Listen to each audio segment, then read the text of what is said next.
Ronald, it's been difficult for so many business. I know you've got some guests there who've been affected as well.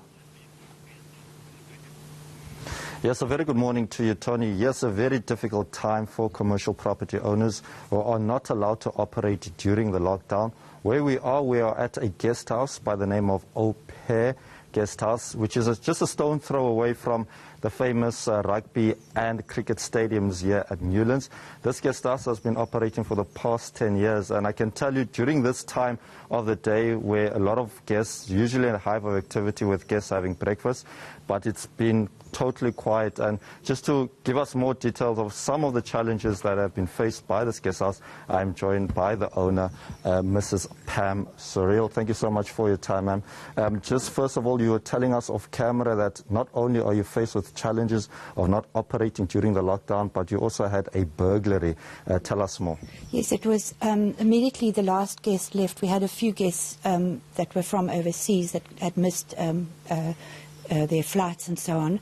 And just before Easter, the last guest managed to get back to Europe. And the next night, we had a very bad burglary here.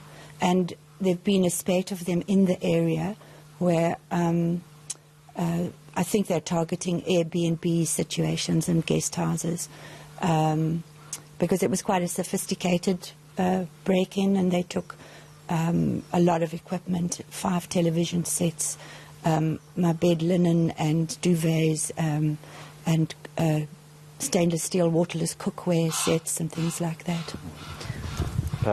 Okay. And I was very fortunate that there are services available now who are allowed to come out, and I've now upgraded my security. I've got the most state-of-the-art security now. And I was able to get somebody to come and fix the damage that they did when they broke in.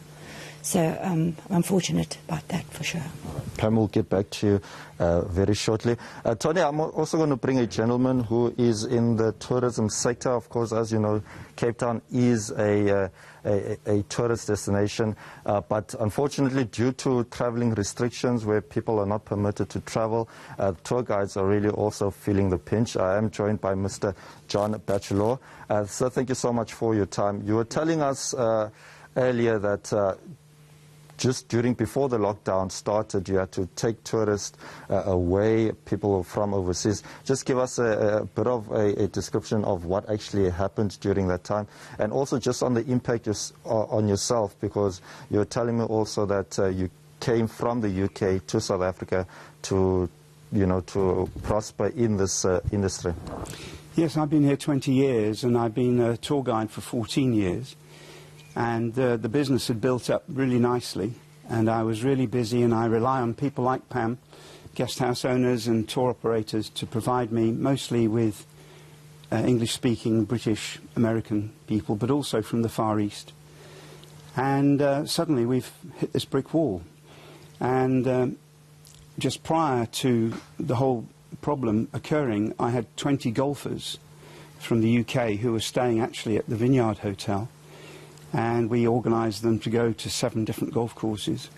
And then the last movement I had was 2 Swedish pilots, actually, a gentleman and his wife, who were staying here. And I drove them all the way to Stellenbosch.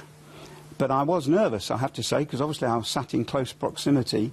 And then they phoned me up a couple of days later saying, could I then drive them to Hout Bay from Stellenbosch, which I did. And then they wanted me to take them from Hout Bay to the airport, and I said, whoa, I'm sorry, I'm too nervous. So I actually called it a day. But it's very frustrating. There's a lot of tour guides out there, and at the moment the exchange rate, the British pound is like 23 rand to the pound, and the American dollar is like 19 rand to the pound.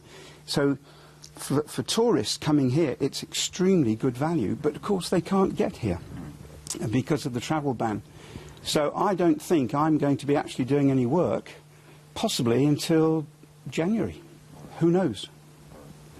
Well, thank you so much for your time. We have to wrap now. Tony, just to mention some of the conversations that I had with the guest house owner. She says that not only is this period challenging for her now, but I mean, even last year, some of the rates have been have gone high, like it actually has doubled. So that's also one of the challenges.